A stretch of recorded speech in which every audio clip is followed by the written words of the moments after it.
Today, let's take a look at the Bach Suite arranged by Bernard Fitzgerald. This is a collection of little pieces and movements from various works by Johann Sebastian Bach. They're beautiful and you can really bring out a lot of musicality. So let's take a look at this prelude. This is the first movement, and this really should be smooth and flowing like liquid.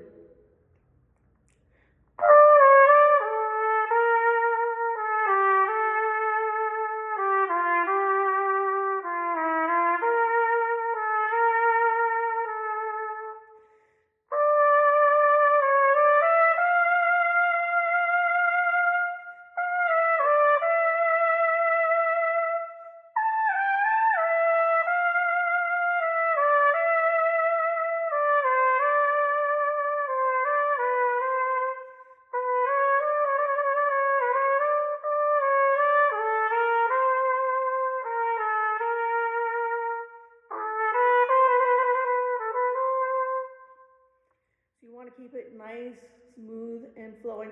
I like to think of this as an eighth note subdivision rather than the quarter equals 60 because it really helps you keep track of the tempo, especially if you want to put in a little rubato. You want to make sure you know where you're at. It says a quarter equals 60, which would be an eighth equals 120, which is, I feel like, for me, that's a little bit fast.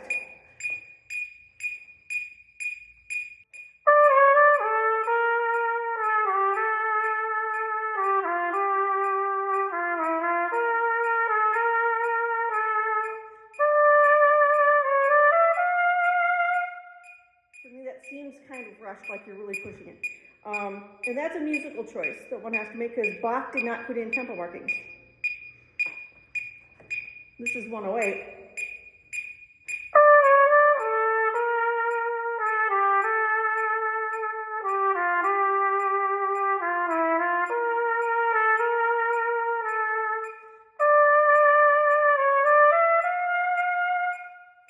Which for me is a beautiful tempo, somewhere around 104, 108.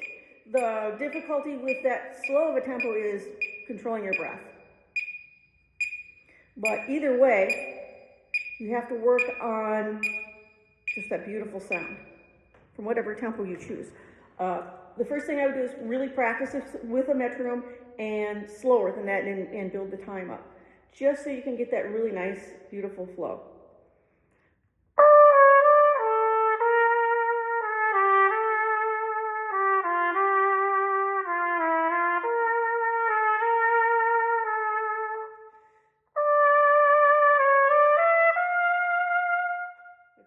Really beautiful. You want to have really some room to put in some crescendos and decrescendos.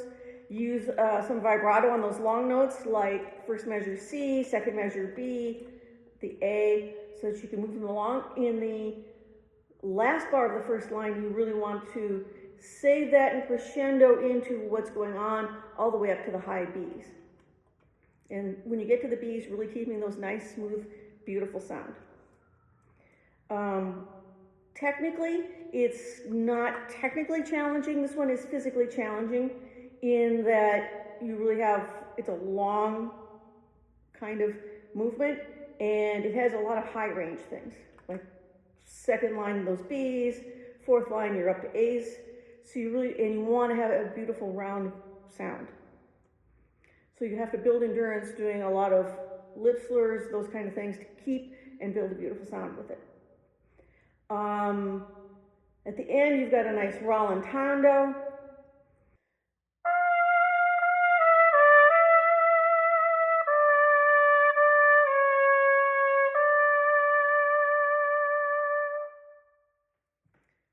You could even put a trill on that D sharp, so you'd start with the E from above, because this is Baroque music. With trills, you start from the note above. Later periods of time, you start on the note. So you'd start on an E.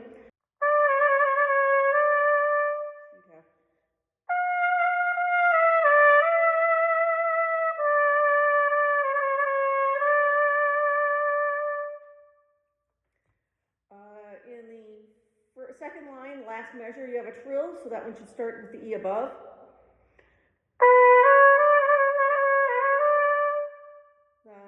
We got it right before rehearsal 1, you have a C sharp to D trill. You want to start that on the D above. With this one, really shape those musical lines. Bach didn't put the crescendos and decrescendos in there. The editor did, the transcriber did. So you can add more to it, and you should add more to that. And really let it sing. So if we look at the 5th line after the breath mark,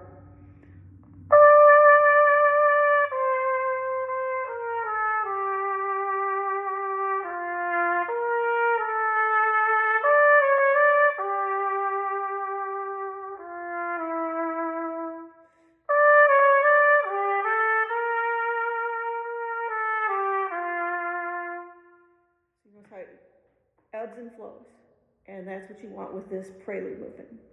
Sarabande is a Baroque dance, and on that the weight or emphasis is on beat 2 rather than on beat 1. So if you notice in the second full measure, there's a C half note, that one should get some weight. In the 4th measure, the B natural, that should get some weight. So you really want to be going ba ba ba ba kind of feeling.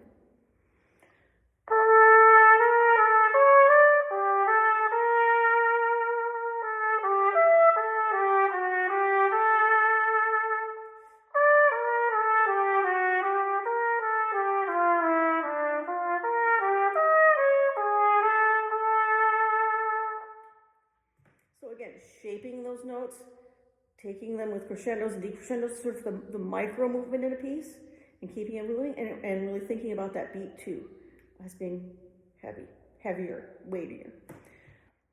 Okay, so after 1, you've got a nice phrase, da da da da da. Make the first quarter a little softer, the second quarter a little weightier.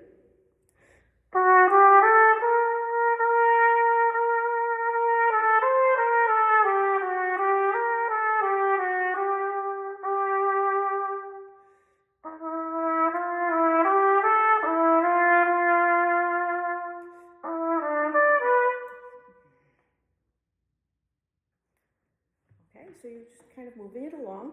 And the ending, you're going for the high notes there.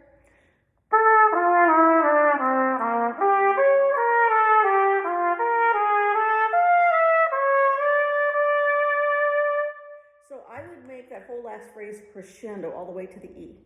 And then put just a little retardando on the last measure to slow it down just a little bit. And just keeping it rolling. If you stay piano through that whole thing, it gets a little dull, and it also gets harder to play those high notes with really good sound. So go ahead and put a little crescendo in there. Hello, let's look at the Bach suite, the 3rd movement, minuet. A minuet is another type of Baroque dance, and this one should lilt. You should have the feeling that you're swaying and moving to a dance.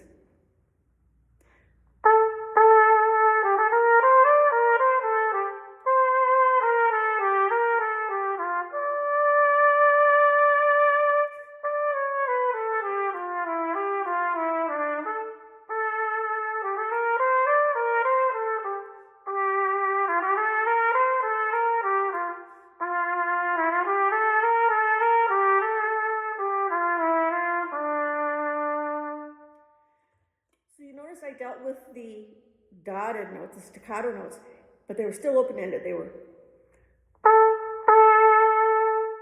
rather than, you don't want to end them with your tongue ta ta, you want da da to make them really gentle and just touch them.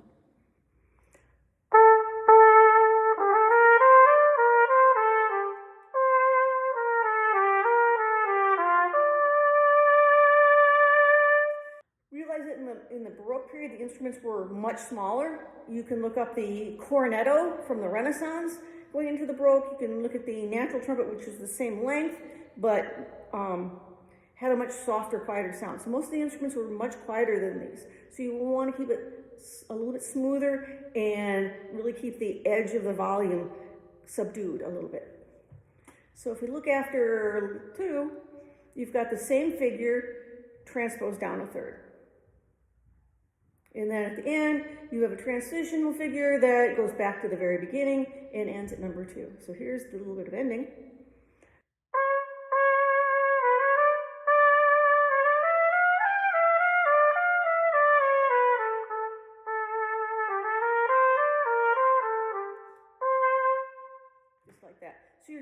chromaticism through there. Crescendo it. This should be loud. That's going to lead you. Where's it going to go? Where's it going to go? It goes back. So you have to lead your listener to the return of the original theme. Bach suite, the fourth movement, Allegro. In this movement, you want to keep it very light. And moving forward, you will have to absolutely learn this with a metronome. It says quarter equals 108. That's your goal metronome mark. I would take that down to quarter equals 72 to start, to make sure you're playing all the notes in the right place and that you're being consistent. Because it is our natural habit as human beings to play stuff that's easy, faster, and then to slow down when it gets difficult. And you want to keep a nice steady tempo because that is the style in the Baroque period. It was really kind of this motoristic kind of feeling. And it'll also keep your accompanists from going crazy because they can't follow you when you speed up, slow down, speed up, slow down. All right, so this one, play it a little shorter, but also keep those notes open.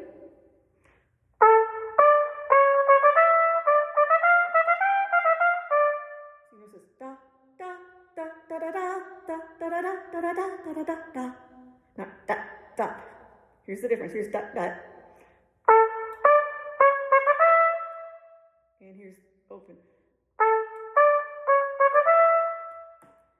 It sounds better, and it's also easier to play because you're not articulating twice. So when you get into the faster notes that are tongued, you don't have to do twice as much work. And light, light, light. You want to stay light on this one. If you have difficulties with hitting certain notes, you might want to slur a passage or two. One of the ones that comes to mind is further on in the piece, where you get to the there's rehearsal 1, you're going to be rehearsal 2, you want to be 1, 2, 3, 4 before rehearsal 2, 5 before rehearsal 2. You've got these leaps that can be a little difficult. Slur them first. And then speed them up. So with a metronome, start them slow, make sure they're accurate and smooth. Gradually increase the tempo by, 2 or 3 notches until you get the tempo you want, and then add the tongue.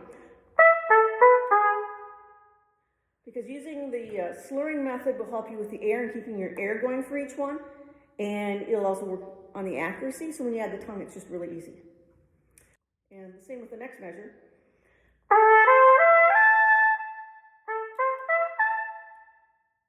And you might even want to combine them with the measure after because you're just going up and down the same arpeggio. Practice them together, and then practice separating them with that measure at rest. If we look at the measure before where we started, you're going to have to work out the fingers for the scale.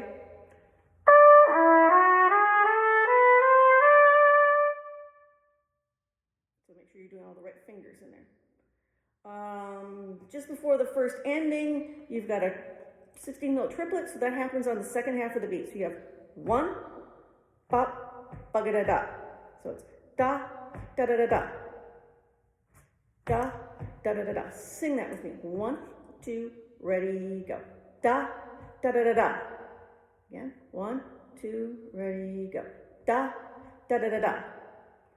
Okay, play it. Again. 1, 2, ready, go. All right, so you're going to have to work out the fingerings in the next passage, or the next 16th note pattern. And then at 3, we return to something that's very similar to the beginning, except then it drops down an octave after the second measure.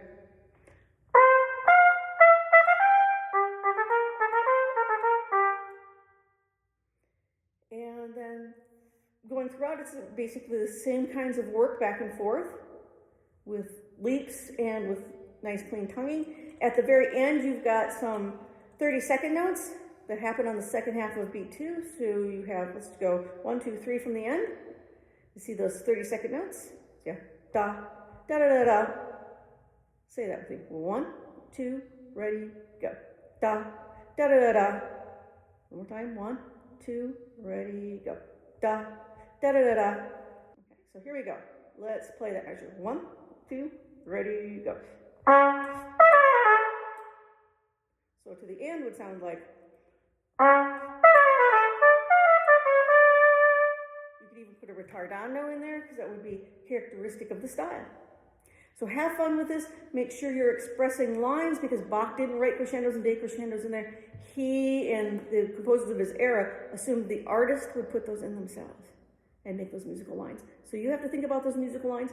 I would even suggest marking some in, trying different ways to play a certain phrase.